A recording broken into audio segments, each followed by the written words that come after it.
Hello, this is Jimmy Booth, and you're watching Monday Morning Express.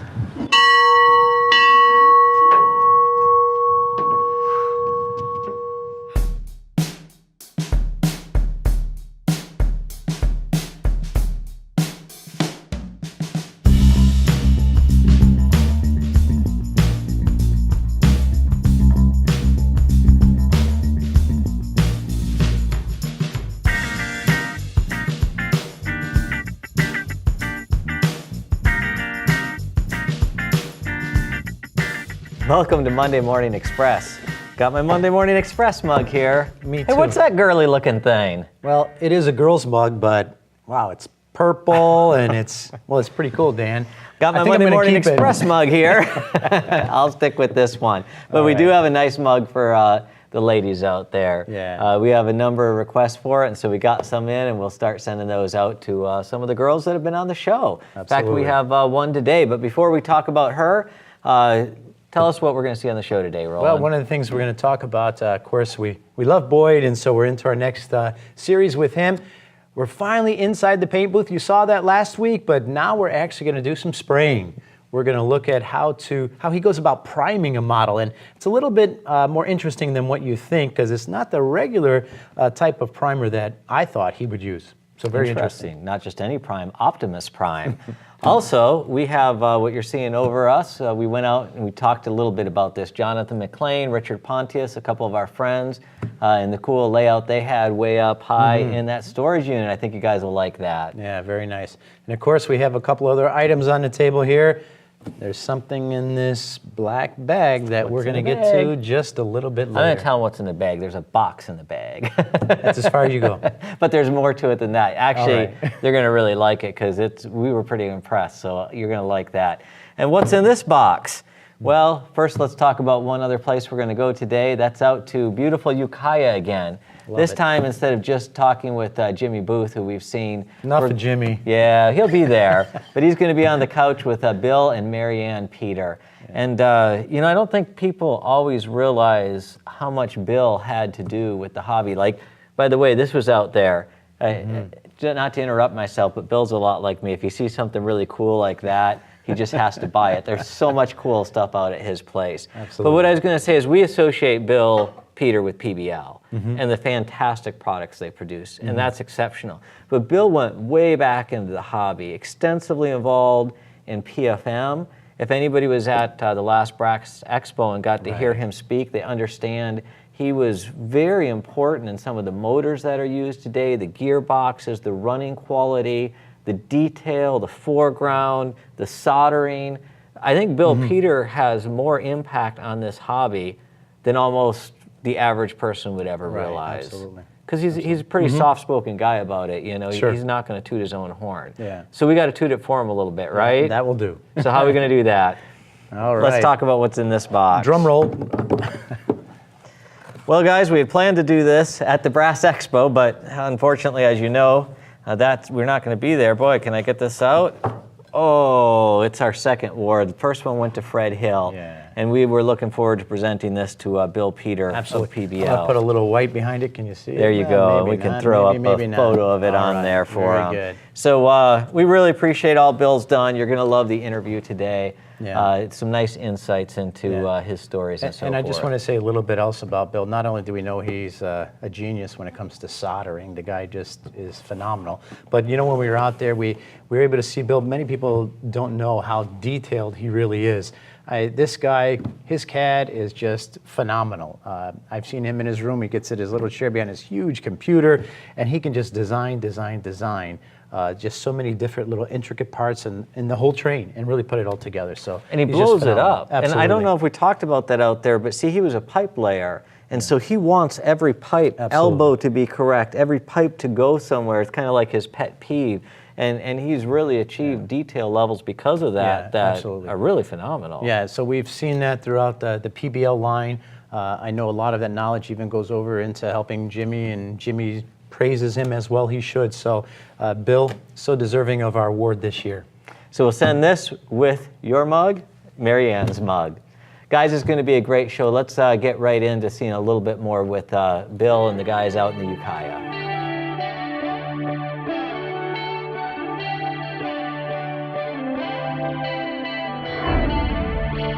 We're in Ukiah, California. And of course, we're here in the Peter home. We have Bill Peter, we have Jimmy Booth, who you all know, and we have Mary Ann Peter. And nice to have you with us. Thanks for allowing us into your home. We're glad to have you. All right. So, hey, just to start off, perhaps you could tell us a little bit about PBL and how it all began. PBL. It began, believe it or not, when we lived in Parsons, Kansas, Bill and I. And we were working, he was a plumbing contractor, and it was a slow time, and so we decided we'd do something with trains, although he'd been doing custom work for people for many years. And the name came about because we didn't want it to be like Southeast Kansas or something like that where we were, because we knew we were going to move someday. So we came up with Peterbilt Locomotives. That she did. I did, okay? And with the Peter spelled P-E-T-E-R, like our name, not like the trucks, okay? And then later on, the magazines actually changed it to PBL because it was too long. And we just went with it, P-B-L. And that's what it officially is now.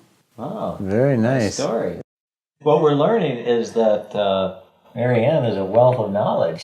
And a great memory. So thanks you. for joining us for this interview. Very cool. All right. So, and now how long has PBL been in business? Since 1971 as PBL. We started in 1971. Very good. And how'd you get this guy on board? Oh, he came along a long time later. We moved from Parsons, Kansas in 1974. We moved to Chama, New Mexico. And because at that point in time, the plumbing business had a hiccup. The guy that we were working for didn't pay us. And so we decided, I told Mary Ann, I said, I don't like living here in Southeast Kansas, which is, they call Tornado Alley. And I didn't like living there. I didn't like the weather, and I wanted to do trains. I said, if I'm going to go broke, I might as well go broke doing something I like. And so we kind of drove around the country a little bit, and I thought Durango would be perfect, but Durango was too expensive. So we went to Chama, and there was these friends there. We met these people there, and we met them, and they invited us for dinner, and she made a big old spaghetti dinner for us. They were just really nice folks, and the house across the street turned up. Well, actually, we looked at the house next door, which was for sale, and then it was looked like old and cold, and so we had lived at Lake Tahoe prior to that, and we knew about cold, so Snow country. we knew about snow country, and so we told Marty, who by the way is Karen's Jimmy's wife's mother. That's how this all fits together. We told Marty that, well, you know, if, she said the house across the street might come up for sale. And we talked, she said, well, if it does, you know, give us a call. Well, it was only a month or so after that, she called up and she says, Bill, she says, the house is for sale. But she says, it's not really for sale, it's for rent. And I said, well, what does the lady want? She says, well, $86 a month. Well, that was in our price range. Yeah, right? Yeah. And so I said, well, we're going to send you the money. Just tie it up for us. And so we talked about it, and we said, well, make a decision. Let's see what happens. We'll put our house on the market, which was in Kansas there, and we put it on the market. 3 days later, it sold, and so the people wanted it in a month, so we were out of there. That's how it all happened. And went to Chama. We went to Chama, New Mexico. Yeah, and that's where we really got started, because then we were in the train business for real. That was our income. And so Jimmy came along on his way to a National Narrow Gauge Convention in Denver. Isn't that right? Yep. That was a that's- crazy deal. When we met him, And he You was wanna just a, take he was over? a kid, right? I'm still a kid. At heart. yeah. Yeah, I was building a contest model on the way from In Iowa. his car, in the car, being driven by a friend of his. Yeah, so I was Yeah. building on my lap, and I broke a few drill bits along the way, and so we got to Chama, and I thought, well, I'm gonna run over to Bill's place to see if he had any drill bits for sale in the hobby shop. And because it was a narrow gauge convention, there was a lot of people in Chama at the time for special steam excursions and whatnot. And so there was several people in the hobby shop, and it was real busy and that type of thing. And we had a good time. And towards the end, I was, Bill says, "What are you doing?" And I said, I showed him my stock car under construction, and he thought I was crazy. And I told him, "I need some drill bits." And he goes, "Yeah, well, I got some drill bits up in the shop." And so when they closed up the store, he took me up to the shop and gave me a couple of drill bits, and then he showed me this little drill motor that he built out of a DC-70 motor that he took out of an old PFM engine and put a collet on, to drill holes with the small micro drills. And he goes, "Yeah, if you want to stay, you can use this." And so I was drilling holes, and one thing led to another, and I found out that they weren't going to go to the convention. And I was like, "Oh my gosh, PBL, SN3, narrow gauge, you got to go to the convention." And he's like, "Well, I don't have any help, and we got to load up the Chama layout and this and that and the other thing. It's a lot of work." And I says, "I'll help you." And so I kind of halfway talked him into attending the show.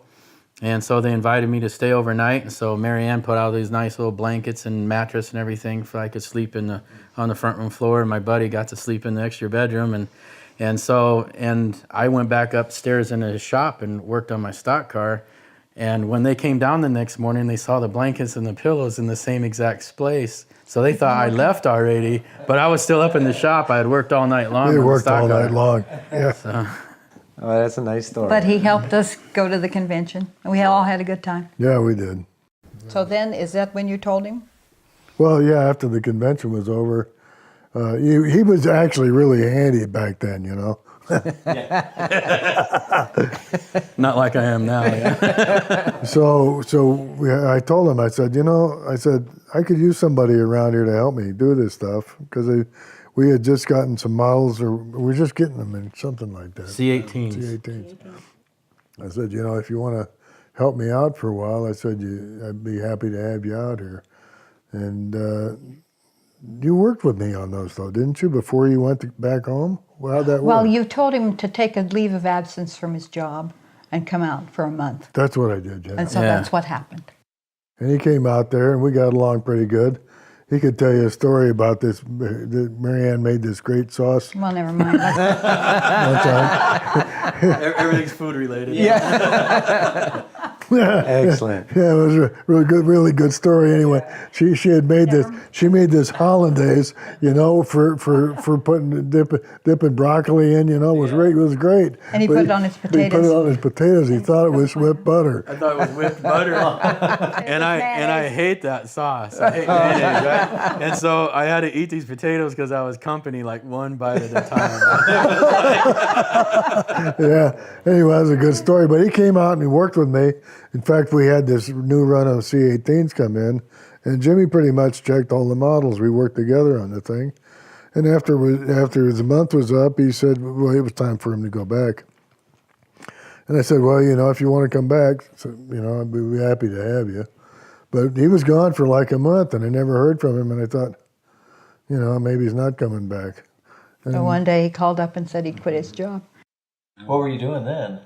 I was working at Pizza Hut. Oh, that must have been a tough thing to leave behind. Oh, yeah, it was, man. Pizza, breakfast, lunch, and dinner. I mean, that was... Yeah. You've been stuck with him ever since, huh? Yeah, I have, really, yeah. All right. Yeah, it's been like 35 years. 35 years. And then so he then married the girl next door. Look at that. Wow. And that's where Marty came in. Oh, okay. See, that was Karen's mom. Karen's mom. Yeah.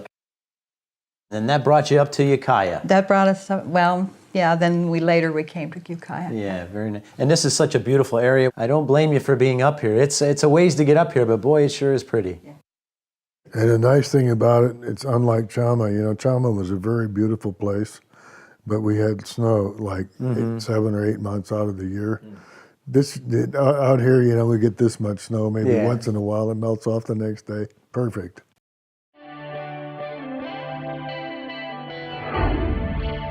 Well, we have a kind of fun mailbag today. I think you guys will enjoy some of these answers.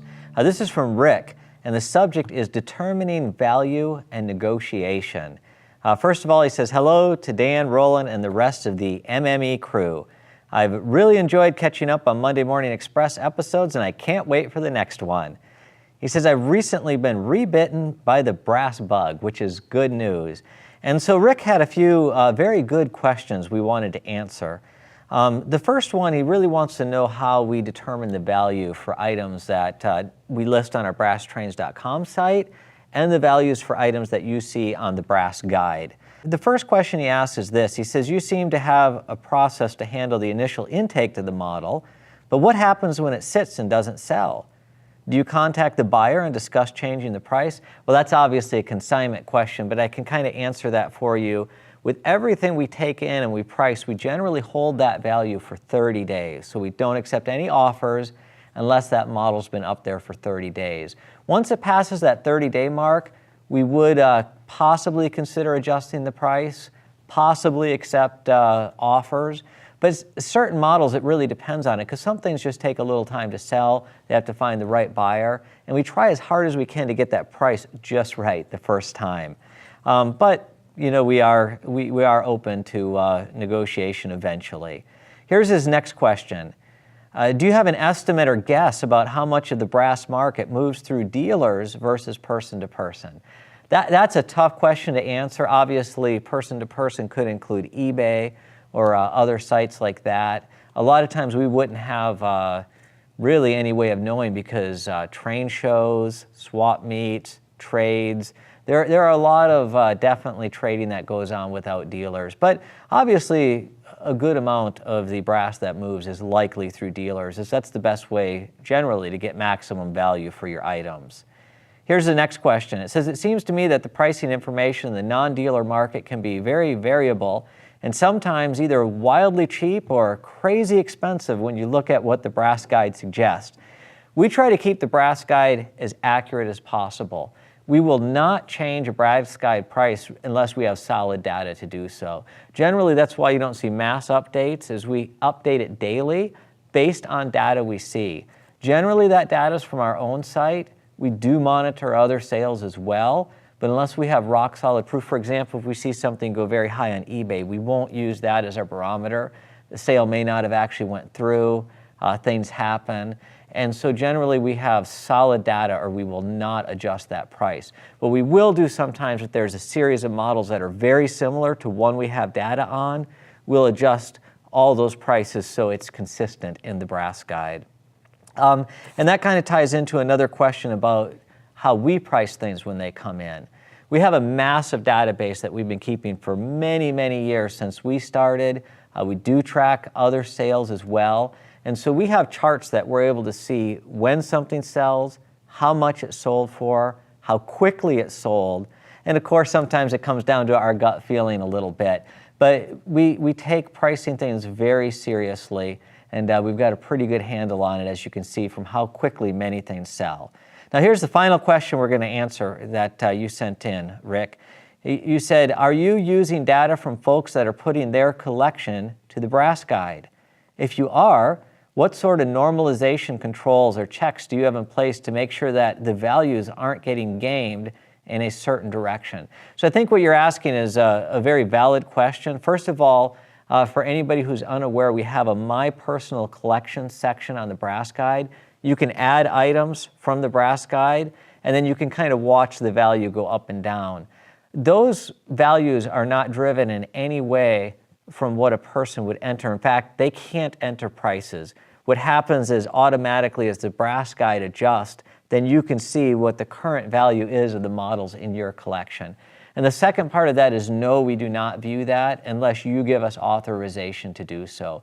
We really just want that to be a valuable tool for our customers, where they can enter their collection, keep tabs on it, kind of monitor the value a little bit. And many of our customers really appreciate that. But Rick, these were great questions. I hope it kind of gives you an answer, and I think a lot of our other viewers will enjoy some of that as well. Well, now we're going to go over to Roland with product updates. You're finally going to get to see what's in the box that's in the bag, and I think you're going to like it. Thanks, Dan. Really appreciate that. We just wanted to make one small clarification when it comes to entering in prices on the online price and data guide and the My Personal Collection sections. you can enter in a price for any model you have listed in your My Personal Collection section. That's yours. It's separate from the online pricing data guide prices. We enter in those based upon data that we receive from multiple platforms. So customers don't affect that. So I hope that helps clarify the answer to that question. Switching gears here just a little bit. At the outset of the show, we mentioned and we showed that black box. Well, this is a model we just received in from Eisenbahn Canada. It is their first American model that they've done. It is the Pennsylvania Railroad FF1 Big Liz. Now, the history behind Big Liz, you may or may not know, but this was a behemoth of a locomotive. And it's known for its strength. It was truly a powerhouse. Initially, when it was developed, and they went to go start to pull the freight cars, it was so strong, it would literally pop the couplers because of its strength. So they said, well, let's bring it around to the back and use it to push. Well, in pushing, they also saw the power of Big Liz, and some of the cars in the middle would literally pop up off the track. So that's just a little story behind Big Liz and her immense strength. Now, as far as Eisenbahn here in delivering this model to us, and we're going to show you actually some pictures and video of us testing this model across your screen now. You're going to see it comes in 3 different versions. We have the photo gray livery as delivered in the era of 1917. We have that particular version. Also the Brunswick green livery, and that era was 1918 to 1930. And then a really nice one is the Brunswick green and the Tuscany red livery. That era is 1930 to 1940. So all of these just spectacular looking models. They have excellent paint jobs. You'll notice the working pantographs that these have on them. Many lighting features that we see on them. They have directional lighting. They have interior lighting. They have lighted number boards, lighted marker lamps. Also, something really nice that we're seeing on these is the detail level that takes place in the interior of these models, something that's really cool. And of course, it has actually a Swiss motor. Now, what's unique about this is that Swiss motor, they've kind of hidden it, and it's inside the idler axle on this locomotive. So something a little different than we've seen in the past, even than what we have seen on the previous versions, such as seen with custom brass models of the FF1. So some really spectacular things that we've seen on this. As you've seen, we've ran these. They run really, really smooth. So a nice detailed project delivered to us here from Eisenbahn Canada that we're really proud of. You can go to our website at brasstrains.com. As we mentioned, we have all 3 versions that are available there for sale. Switching gears, going to our project updates now. We just wanted to bring you up to speed. We heard a little bit from UTI about a model that they're only producing, they say, about 100 of. This is the Southern Pacific GP9s. There's 8 versions of these, and as noted here on your screen, you're going to see the different versions. These come, actually 7 of them are painted, factory painted. 1 of them is unpainted. Now they're only doing 1 of each of these versions, so they each have a specific road number. And of course, with that, just that paint scheme, as noted there, per that particular version. So go ahead and check out our website and get your reservations in for that today. Now, at the outset, we also talked about a special trip that we had out in California, a very unique location, but even more unique is where this collection was at the location. So let's go ahead and go back out to our road trip in California.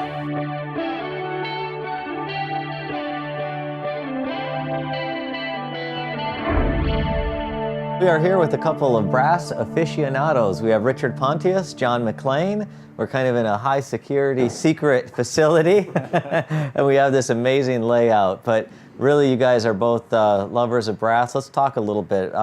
What are some of your favorite pieces? What do you like to collect? Jon, you first, since this is your layout. Tell us a little bit about what you do. So this layout is basically built off 3 unique scenes from Donner Pass, and it came about from a friend of mine, Mark Bazowski from the Solution Farm out of Utah. He and I designed this. And this is really what my love affair for brass was specific to Southern Pacific. And the period that I can remember as being a child was probably, and it's probably common for a lot of collectors. And so this is sort of the sweet spot for me, is that late 80s, early 90s, and the tunnel motors that were running over Donner Pass at the time.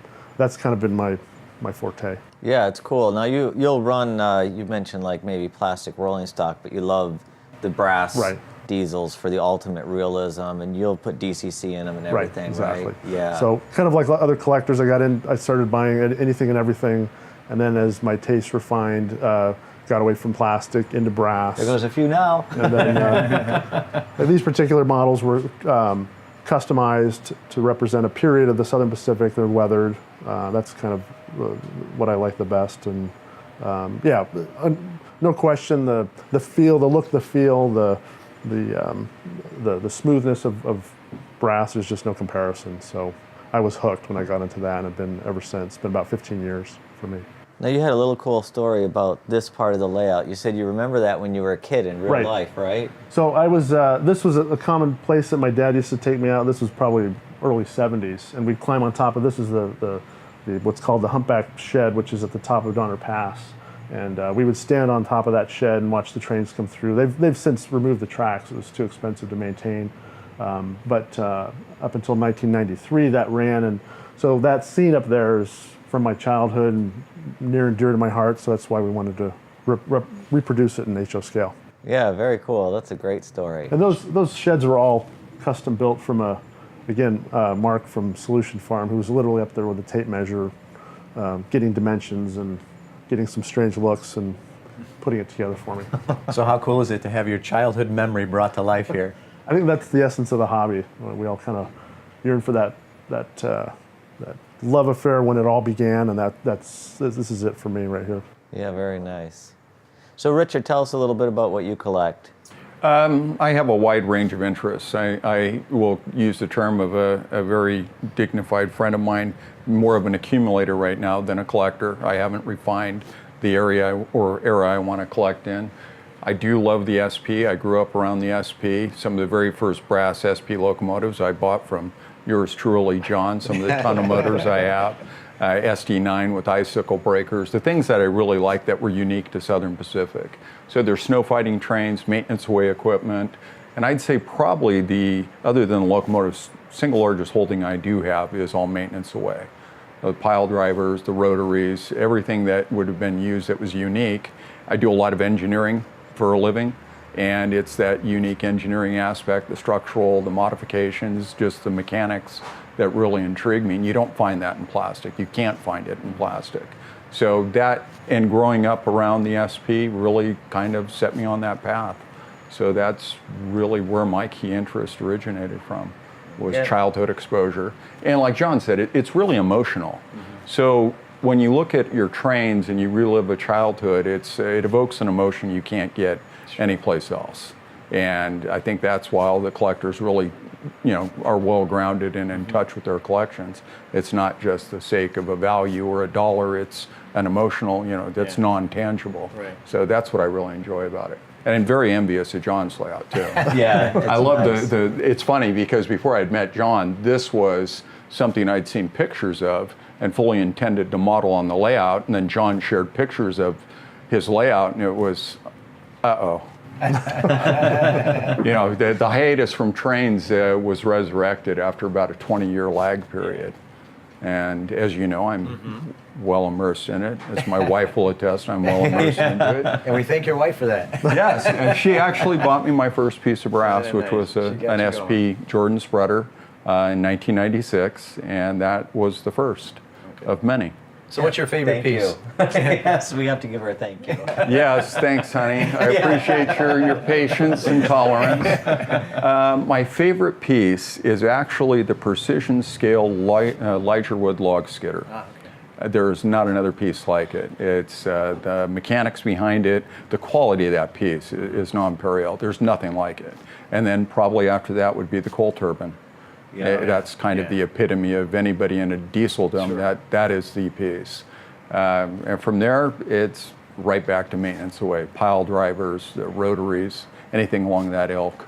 And you mentioned some of those bridges that you have, right? Yeah. Yes, I have bridges to nowhere. So the Camas Prairie Swing Bridge, the Rolling Lift Bridge, the pin-connected bridge, the Great Northern 416.5-foot bridge in a bridge, which I have with you guys right now, waiting to come home. Doesn't have a place yet. So again, that's the structural and the engineering and mechanics behind it. Yeah, it and makes a lot of you sense. just can't find that in plastic, and you wouldn't want to do it in plastic. Right. So it just wouldn't have the structural integrity. So yes, I really enjoy the structures as well. Very cool. Now, do you guys find that you kind of make friends through the hobby, like people with similar interests and stuff? Yeah, it's a neat community. I've met some dear friends at Richard as well that you make in the hobby. You share a passion, and a lot of your models do end up going back and forth between you, and we've utilized you guys as well, and it's been really good service for us. It's a neat community. I've had great friendships as a result. Yeah, definitely. It levels the playing field. So as you know, we have a mutual friend who's a very exceptionally wealthy individual who's very humble. And when it comes to trains, the trains are the level playing field. And I have friends who might buy one piece of brass a year, and that's exactly what it's the same meaning to them, the significance, and it's not lost. But there's that common bond, and I've had that same relationship with train guys for 35 years now. So yeah, definitely. That's how I met Jon, and you guys, and several of the friends that I have now are the reason I got back into trains. Maybe unfortunately. And I think that's one of the neat things, because we've had a chance to be in some pretty wealthy people's homes and interviews or purchasing or selling or whatever. And it's just neat to see the guys' genuine love for the models. I mean, it's not just an acquisition to show off. They just genuinely love it. They don't really, other than their friends, they're not trying to impress anybody with it. They just appreciate how great the models are, and it's fun to see the joy they get out of it. So. That's true. It is. It's art, and your book really pivoted, around that point. And the Art of Brass book set does the same thing. And when you look at it as an art form versus just a toy or a hobby or a model replica, it really is art. And the craftsmanship that goes in it is what I respect, because the tedium that goes into building something like this, or even building the brass, it's just it's a phenomenal testament to their skills and their desire to do the top quality work. So it's what drives us all, I believe. Can we just ask, what is the one piece or pieces that you'd like to see built in the future? Mark, your precision skill, rotary snowplow. Jon's the same. We will see that thing done before we die. Okay. And I'm not dying tomorrow, so hurry up. Unfortunately, I think the project's dead, but we will try to resurrect it. So if any of our viewers are of like mind and want to see that, write us in, and we'll see if we can't get that thing back on track.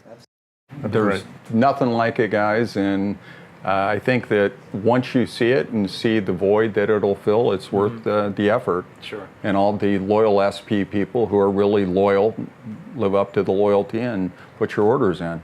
Excellent. I'm not a paid spokesperson for Brass Train. But we'll see if we can arrange something. Hey guys, we appreciate it. Jon, thanks for having us up. Appreciate it. Appreciate your hospitality, both of your business and friendship through the years.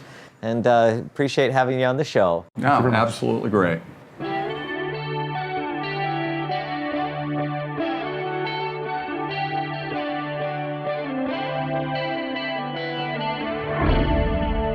So now we're going to get ready to put a coat of primer, or in this case, maintenance of way that you use as your primer, as we mentioned, because on this it based model. out the colors. Okay, so tell us about your mixture.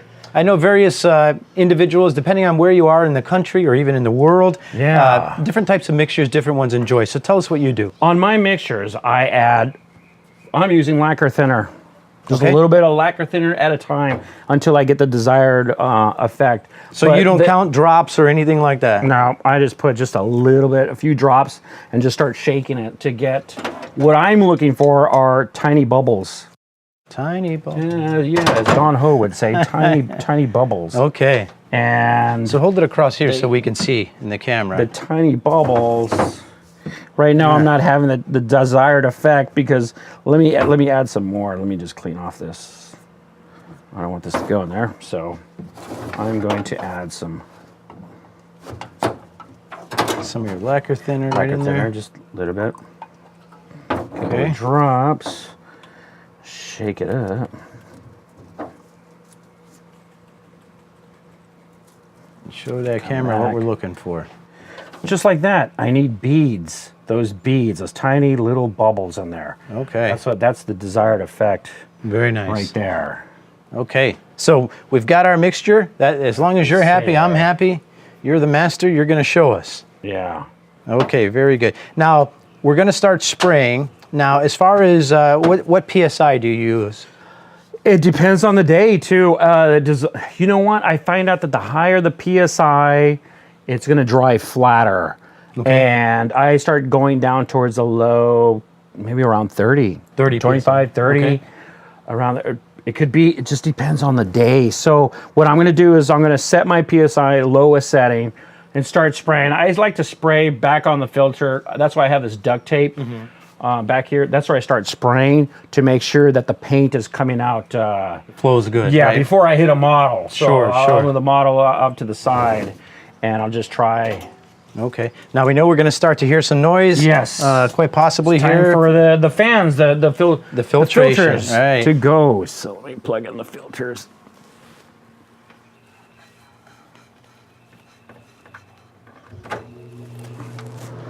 And you're going to have your mask.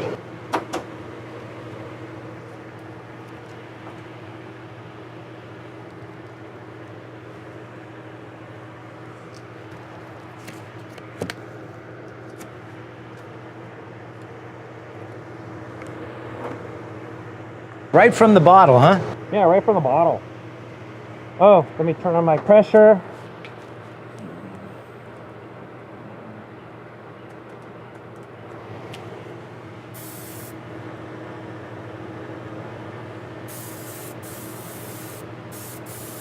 I need more.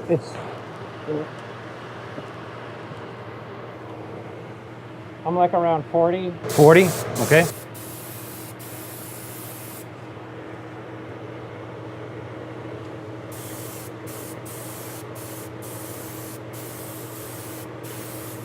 I'm looking out for clumps, and just making sure that it sprays evenly, not like Not spitting. spraying. Not Yeah. spitting. Right. Yeah, it looks pretty good. Okay. So I'll grab a model So hold it and for I that start camera. working from the inside out.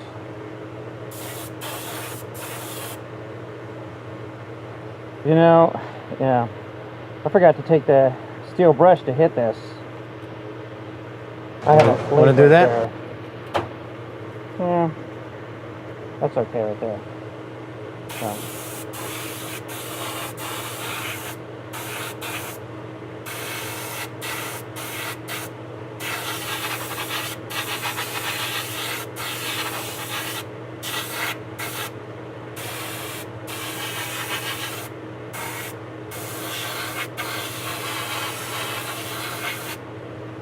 Just need a little bit more opened.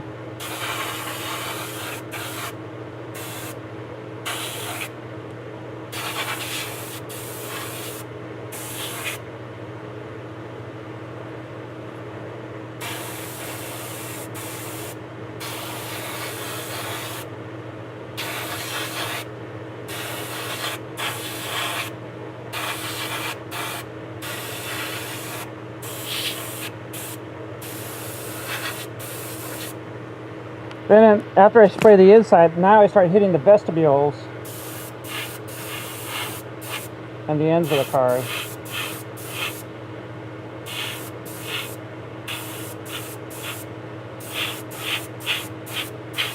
A lot of the detail area. And then I'll open up the nozzles for the side. So for the ends of the car,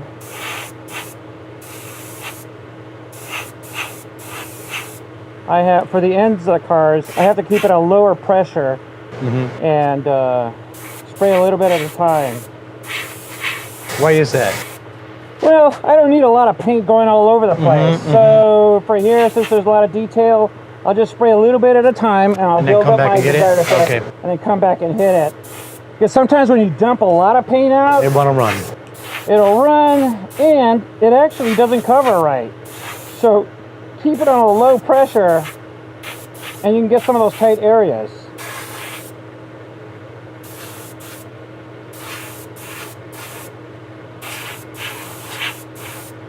I kind of want to give it a wet look, you know? on Yeah, we there. see that. Yeah.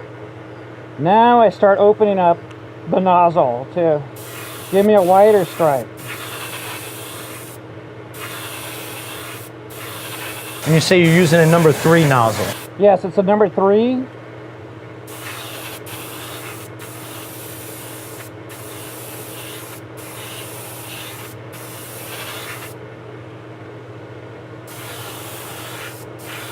Always spray at the filters. You want to spray, let your filters do the work.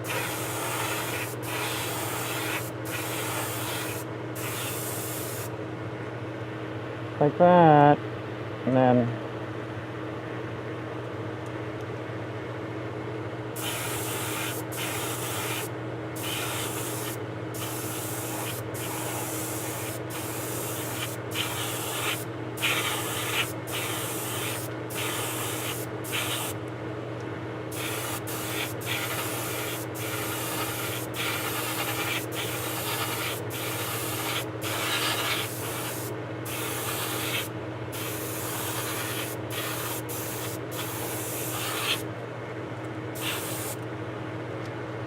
there.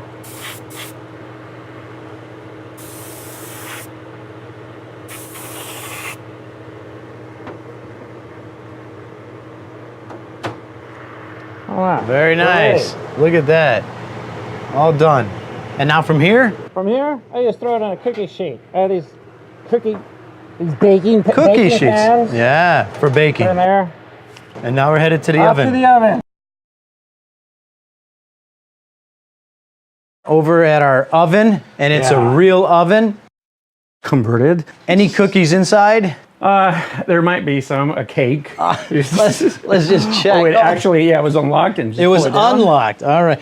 I see we got, it might look like an oven, but what's the bulb inside here? What do A you got? 250 watt infrared lamp. Infrared lamp. And you only Okay. need that. I like to turn it on an hour before I put something in there. So it's Okay. been preheated. So let's bake and- this model. All right, let's bake it. Now, how long do you leave that in there? I just leave it in there all day till the next day. So I just close the door and set it for 1 more hour. I Okay, just turn. so- It's got a timer on the side, and you just dial it in for 1 hour. Okay. It's a 1 hour timer. You can find them at Home Depot. Right. And I think it's ingenious. Just if you've got a spare oven at home, Yeah. don't throw it away. tell your wife we need a new oven. Very good. Hi, this is Chuck Stead, Union Terminal Imports and member of the South Bay Historical Railway Society. You're watching Monday Morning Express. I've got some exciting news to share with you today. I'm Batman. No, that's actually not it. He's Batman. But actually, I wanted to tell you a little bit.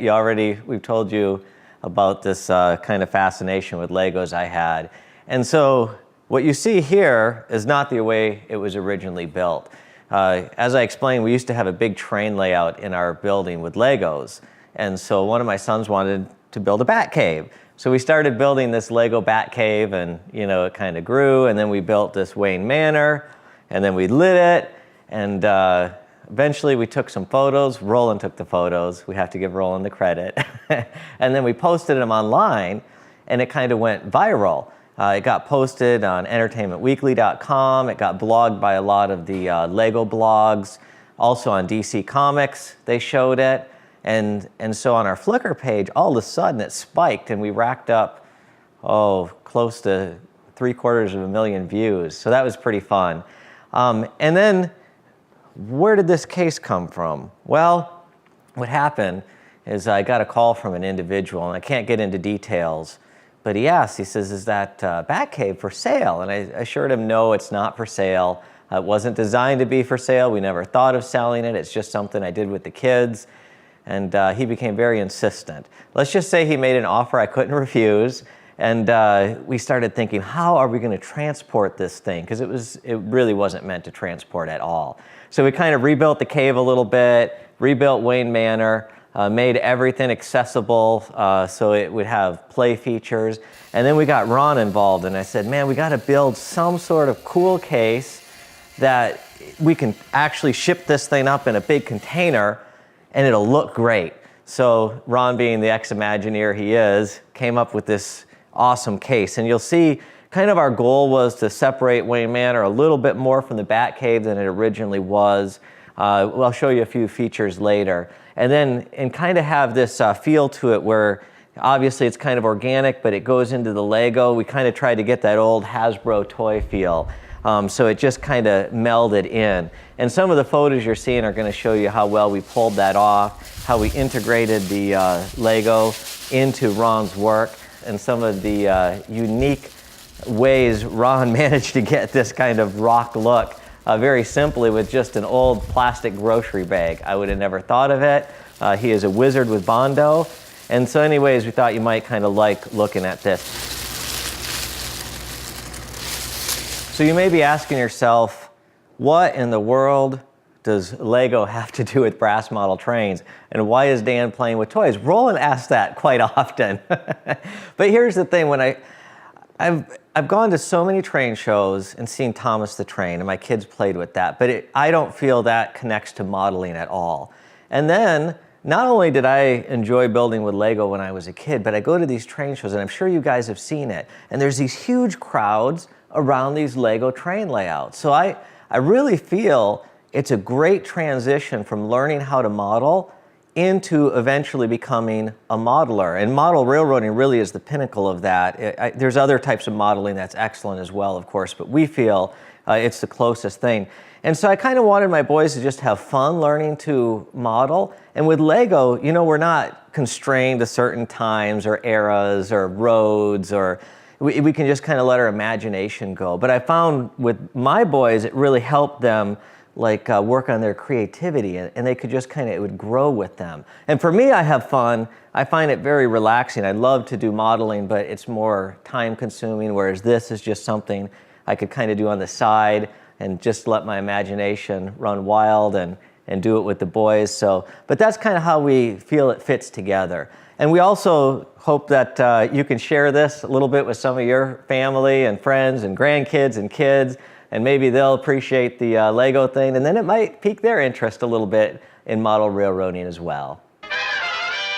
Batman only works in black and very dark gray, never purple, Roland, and white. Crazy, crazy, crazy. Now listen, I'll have to admit, the Batcave, well, it looked cool.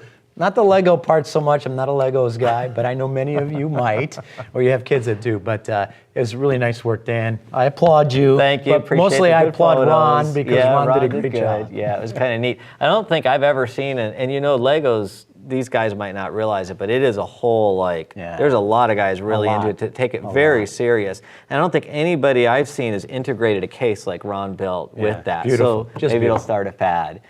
Well, back to trains. Next week, we keep going with Boyd, right? Yeah, you know, next week we're actually going to do some spraying of some paint. And so you're going to see that. You saw the priming and everything. That was really good. But we're going to bake a little and do some painting. Right. Really cool.